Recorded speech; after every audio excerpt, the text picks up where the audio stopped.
The Garden Report is brought to you by FanDuel, the exclusive wagering partner of the CLNS Media Network. Hey, Bobby Manning here. Welcome to the Garden Report. After the Celtics beat the Bulls 124-97, the wrap group play of this in-season tournament, and win Group C, Josue. They needed help. No wild card. They need to win by 23. They win by 27. The Nets take care of business against the Raptors. It was tight late. Yeah. The Raptors missed a couple shots at the basket. Nets took it the other way, hit a three, piled on late, and ended up winning by 12, even though they didn't end up making this tournament. So shout out to Brooklyn for helping the Celtics immensely here. Magic eliminated off the tiebreaker, 27-23. And they'll play the Pacers on Monday to open up the bracket portion of the schedule here. So exciting game. The night starts, Josue, with Joe Mazzulla saying that he felt zero obligation to score the amount of points needed to make the tournament here. That was pretty evident coming into the night that they were going to need 23, they were going to need the Nets win, and that was going to be the straightest path to making this thing. There were some other ways to do it, but that was the straightest way. Fourth quarter comes around, it's close. They're in that 20-25 range, and the bench is out there to start this quarter. All of a sudden, about 7 minutes to go, I think, Drew, Jalen, I believe Horford as well come back into this game. Three starters come back in. They put a full lineup out there, mostly mix and match those guys the rest of the way, and push this thing to as many as 35 before the Bulls end up working their way back to 27. They're flying around, forcing turnovers, running up the score in ways that I think surprised both of us. It was weird, to be honest with you. That's something that Jimmy asked me during the Celtics postgame show, and that's something that we were talking about. I'm like, yeah, it feels weird. You see the end of the bench crew just still on the bench, and the Celtics are running up the score, but that's what the NBA signed these guys up for. And everyone, obviously, with the NBA Players Association, this was all an agreement to, going into this season, that this will be the first year that they do this. And I don't have a problem with it, to be honest with you. I just think the Celtics, the fact that Joe Mazzulla wanted to show that poker face pregame and sort of throw people off, I get it, because I think you don't know exactly what you want to do until you put in that situation. And that's something that Joe Mazzulla's been preaching since day one with his players. So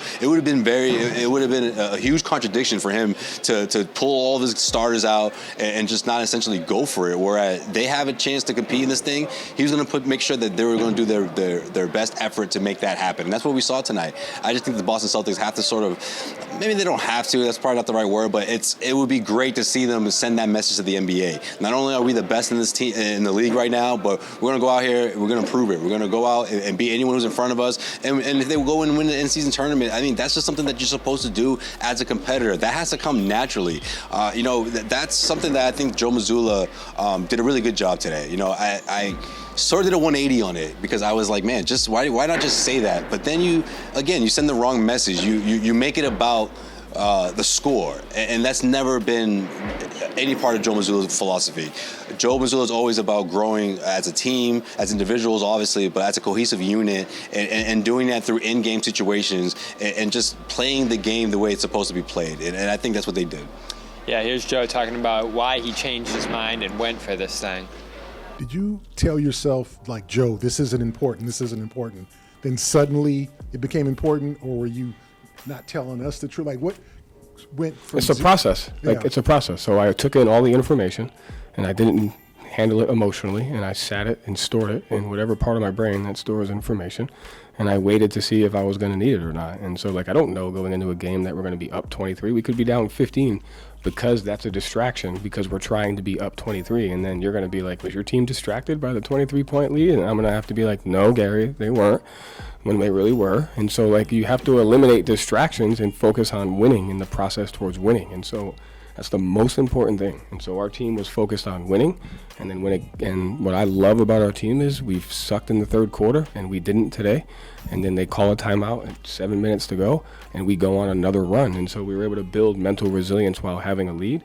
And then we did it again at the start of the fourth quarter. And so that pocket of the game is super important for the longevity of our team, because we have to be better at playing with leads and playing when the game is technically, when we think it's over. And so that part is important. And then so when the process brings you to, okay, you're at 30, what do you want to do?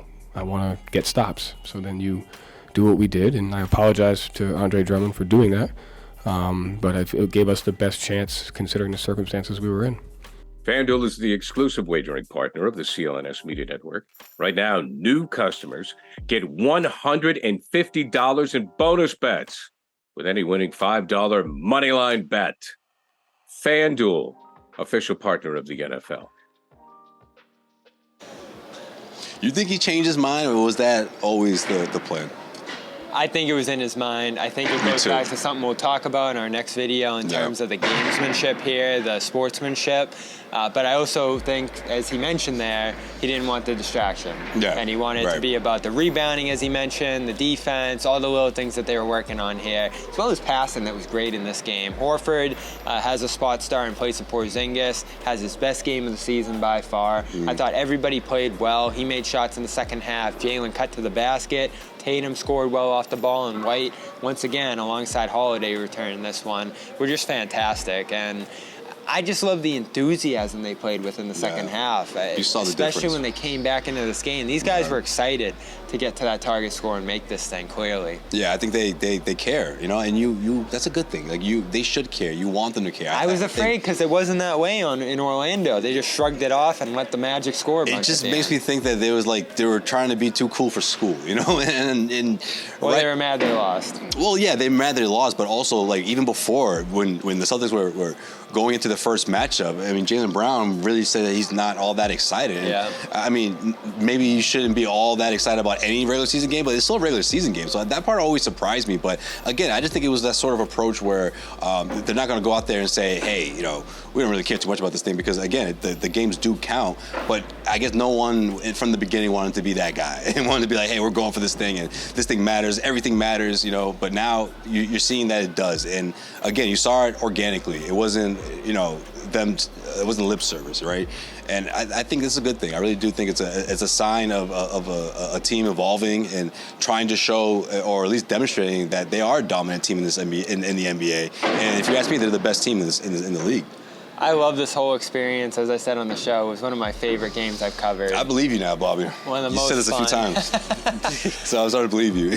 we were sitting there looking at all the other scores. The Knicks go up big. That part was pretty cool. I'll give you that. The Knicks go up big, so the wild card chance eliminates. It was close late. The Celtics lead started slipping, and they needed the 23 at that point. Right. So you're sitting there watching that and watching the Nets game, which was pretty much a one-possession game right down the wire. And then there was about 5 minutes after the game when we were walking to the press conference where that Nets game was still up in the air. Oh, you missed the commotion. Oh, did you hear?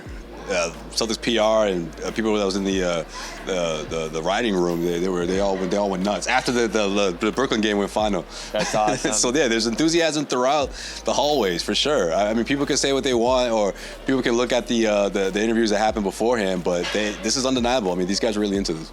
Celtics moving on to the first round of the in-season tournament, which is going to take place on Monday in Indiana. They're going to play the Pacers, I believe, on Monday. I don't think that's official yet, but Monday, Tuesday. Not. Yeah, I and think then it's Monday. The Bucks and Knicks are going to play on the other side of the bracket, and then the winners of those two games are going to play in Vegas next Thursday, which we'll have live coverage of out west. I hope they're there. If they're there, right? I was gonna say we'll see. But I think the Celtics they're really locked in right now, and obviously they have a big game on Friday to sort of get them finally some get them ready time for off that. too. 2 days off before the Sixers on Friday. Probably 2 days off after that. Right. So they're gonna have 4 days off over the next 5 days here, which is gonna be huge after this pretty busy schedule to start the year. Celtics beat the Bulls, take care of business, make the in-season tournament. For Josue, Pavon, and Bobby Manning, we're gonna talk about the other scene after the game, handling the sportsmanship and the point differential controversy that came up after this game as well. Ethical side of things. Yes. That's the Garden Report. Celtics All Access, CLNS Media. Go subscribe, and we'll see you in the next video. I've been looking for the best deal on Celtics tickets, and with over 28 million downloads, SeatGeek is the #1 rated ticketing app. There are more than 70,000 events every single day on SeatGeek, including concerts, sports festivals, and more. You can use my code DREAMERSPRO for $20 off tickets at SeatGeek.